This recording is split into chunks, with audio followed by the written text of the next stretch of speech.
एक बार एक किसान की कीमती घड़ी खलिहान में काम करते समय खो गई। ये दूसरों के लिए एक साधारण घड़ी है, लेकिन किसान के लिए वह बहुत कीमती थी।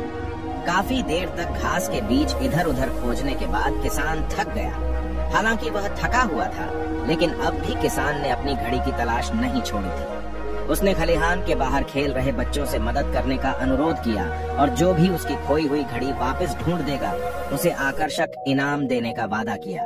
इनाम के बारे में सुनने के बाद सभी बच्चे घड़ी को ढूंढने लगे। बच्चे खलिहान के अंदर चारों तरफ फैल गए। उन्होंने घास के ढेर को छान मारा और लंबे समय तक घास में घड़ी ढूंढने के बाद कुछ बच्चे थक गए और उन्होंने हार मान ली। लेकिन अभी कुछ बच्चे घड़ी ढूंढ रहे थे। धीरे धीरे घड़ी ढूंढने वाले बच्चों की संख्या कम होती गई और केवल कुछ थके हुए बच्चे ही बचे रह गए। अब किसान ने भी अपनी घड़ी मिलने की उम्मीद छोड़ दी और खोज बंद कर दी। जब किसान थका हारा खलिहान से बाहर निकल रहा था, तो पास से गुजर रहे एक भिक्षु की नजर उस पर पड़ी।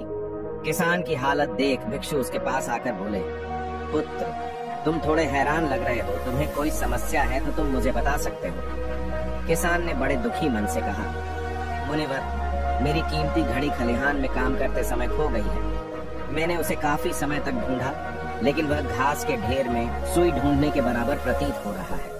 वो घड़ी मेरे लिए रत्न से भी अधिक कीमती थी, क्योंकि उसे मुझे मेरी पत्नी ने भेंट में दी थी और यह उसकी आखिरी निशानी थी। लेकिन मैंने आज उसे भी खो दी है। किसान की परेशानी सुन भिक्षु ने उसे कहा, मैं एक प्रयास करके देखता हूँ, शायद मैं उसे ढूंढ पाऊँ। किसान पूरी तरह से हताश हो चुका था, लेकिन वह घड़ी ढूंढने की एक भी उम्मीद छोड़ना नहीं चाहता था। भिक्षु खलिहान के अंदर गए और थोड़ी देर बाद भिक्षु हाथ में घड़ी लेकर बाहर आए। भिक्षु के हाथ में घड़ी देख किसान खुशी से आश्चर्य हुआ और उसने भिक्षु से कहा कि मैंने कई बच्चों को घड़ी ढूंढने को कहा और बड़ी देर तक ढूंढने के बाद भी हम सफल न हो सके, और आपने अकेले ही थोड़ी ही देर में घड़ी ढूंढ निकाली। भिक्षु ने उत्तर दिया कि मैं घड़ी को ढूंढने की बजाय उसकी आवाज सुनने का प्रयास कर रहा था। मौन में आवाज सुनना और उसकी खोज करना बहुत आसान था। मैंने बस अंदर जाकर शांति से घड़ी की टिक टिक की आवाज को सुना और आवाज की दिशा में उसे ढूंढने का प्रयास किया। किसान अपनी घड़ी को वापस पाकर खुश था। उसने भिक्षु को प्रणाम किया और भिक्षु अपने रास्ते पर चले गए। हमें इस कहानी से यह सीखना चाहिए कि बहुत ज्यादा बात करने से हम अपने दिमाग पर नियंत्रण खो देते हैं और साथ ही अपना ध्यान भी खो देते हैं। जो लोग बहुत ज्यादा बोलते हैं, उनके पास किसी एक काम पर ध्यान केंद्रित करने की काबिलियत नहीं होती। वो अपने किसी भी लक्ष्य पर पूरी तरह से केंद्रित नहीं हो पाते, और अगर हम केंद्रित नहीं हैं, तो जीवन की सच्चाई को समझ नहीं पाएंगे और ना ही कभी मनचाही सफलता हासिल कर पाएंगे।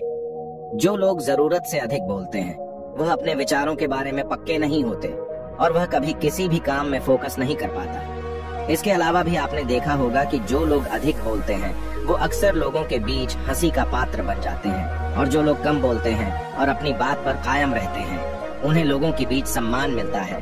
लोग उनकी बातों को सुनते हैं और उन पर भरोसा भी करते हैं। यदि किसी व्यक्ति को यह पता है कि उसे कब, कहां और क्या बोलना है, तो वह व्यक्ति सच में एक बुद्धिमान इंसान है, और ऐसा व्यक्ति जहां भी जाता है, उसका व्यक्तित्व आकर्षण का केंद्र बन जाता है, और वह जो कुछ भी करता है उसमें उन्हें सफलता अवश्य मिलती है। अगर हम किसी महान और सफल व्यक्ति के व्यक्तित्व को गहराई से देखें, तो पाएंगे कि वो कम बोलते हैं और कम से कम शब्दों में अपनी बात खत्म कर देते हैं। वो बोलने से पहले उन चीजों के बारे में गहराई से सोचते हैं जिसके बारे में उसे बोलना है। मौन से धैर्य आता है, धैर्य से ध्यान, और ध्यान से हम अपने जीवन के बारे में जागरूक हो जाते हैं। इसीलिए अगर हम ज्यादा बात करते हैं, तो हम मौन को खो देते हैं, जो मन की शांति का पहला स्तंभ है। दोस्तों, आज से हम भी मौन का अभ्यास करते हैं। आज से हम भी वही बोलेंगे जो जरूरी है, और हम कोशिश करेंगे कि कम से कम शब्दों में अपनी बात खत्म करें, और हो सके तो कोशिश करेंगे कि रोज कम से कम 30 मिनट एकांत में चुपचाप बैठे। और मुझे पूरा विश्वास है कि इससे हम सबके अंदर एक सकारात्मक बदलाव जरूर आएगा। मैं आशा करता हूँ कि आपको यह वीडियो पसंद आया होगा। वीडियो को यहाँ तक देखने के लिए आपका धन्यवाद।